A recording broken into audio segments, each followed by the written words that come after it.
Consider then Christ's glorious headship. Christ's glorious headship.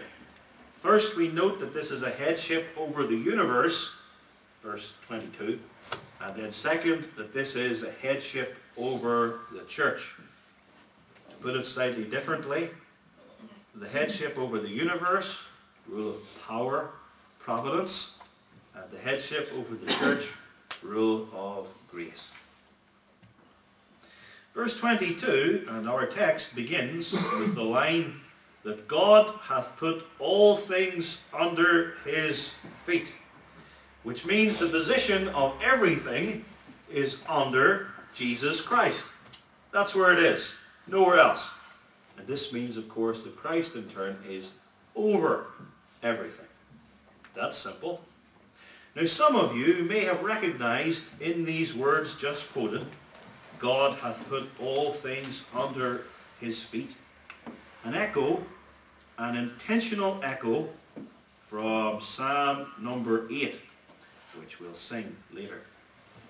Psalm 8 verse 6 states, Thou hast made him to have dominion over the works of thy hands. Thou hast put all things under his feet, all sheep and oxen, yea, and the beasts of the field, the fowl of the air, and the fish of the sea, and whatsoever passeth through the paths of the seas.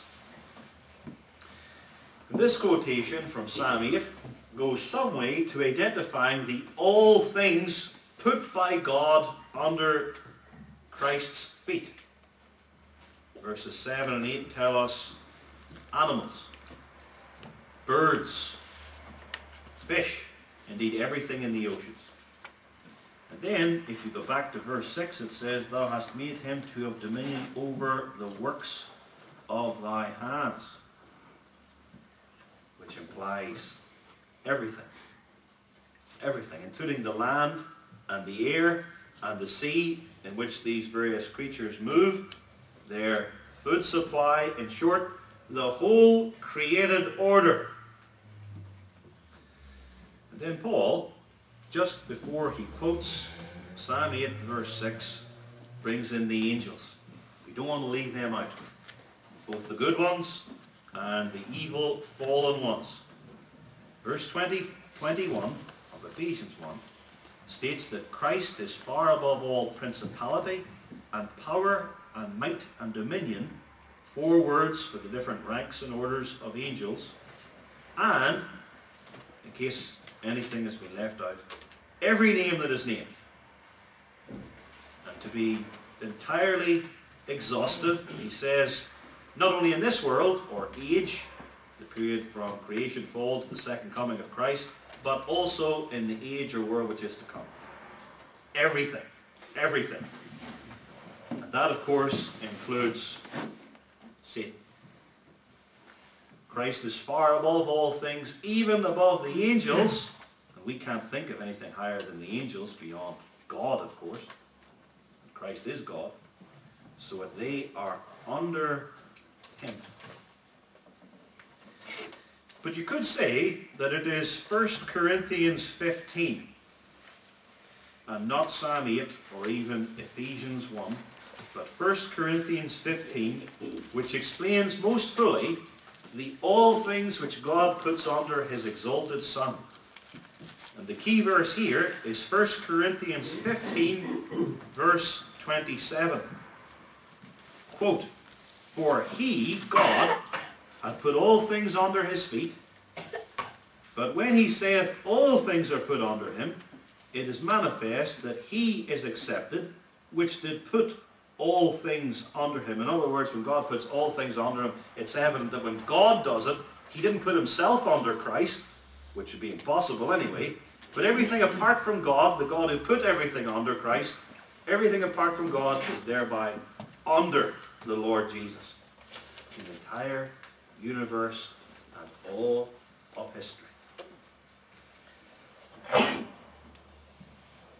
And when, of course, Ephesians 1 verse 22 states that Christ is far above all these things, and that these things are under him, even under his feet, this means that he rules over them. God doesn't just put them under Christ and leave it at that. He governs them. He directs them.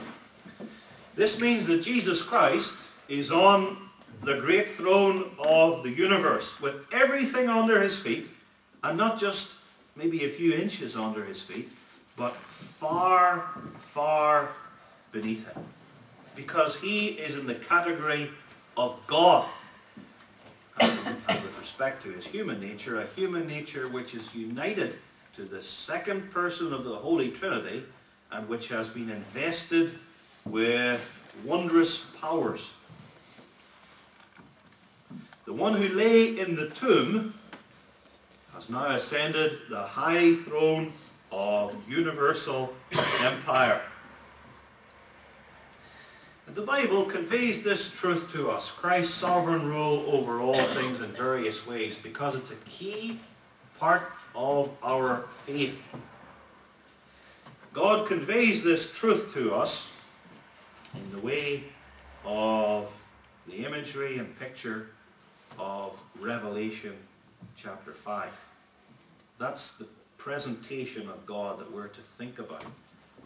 God is on a throne, ruling over all things. He has a book written on the front and on the back, which contains his decree encompassing all things from Christ's ascension to the end of the world. And he asks, who is worthy to read this book and to execute my plan for the entire universe? And then John starts weeping, because no one was found worthy. And then he's told to stop crying, because of the Lion of the tribe of Judah. He prevails, and he comes and takes the book out of the hand of him who sits upon the throne and starts reading it, so that the entire purposes of God are executed by Christ, so that he's the one who reads the scroll and so speaks history into being. That's what we think. That's the source of all that happens in the world. The ruling, speaking Christ, the Lamb upon the throne. At the beginning of this dominion of Jesus Christ is his session at God's right hand. One of the key events in the history of redemption. The history of redemption includes, first of all, Christ's state of humiliation, his sufferings and death, and then his state of exaltation, beginning with first the resurrection, second the ascension, which takes him to heaven, and third, his being in heaven means he's ushered to the throne and he rules. That's when it begins, his session at God's right hand. And the basis of Christ's rule over all things is his perfect obedience, even to the cross, where he laid down his life, the shepherd for the sheep.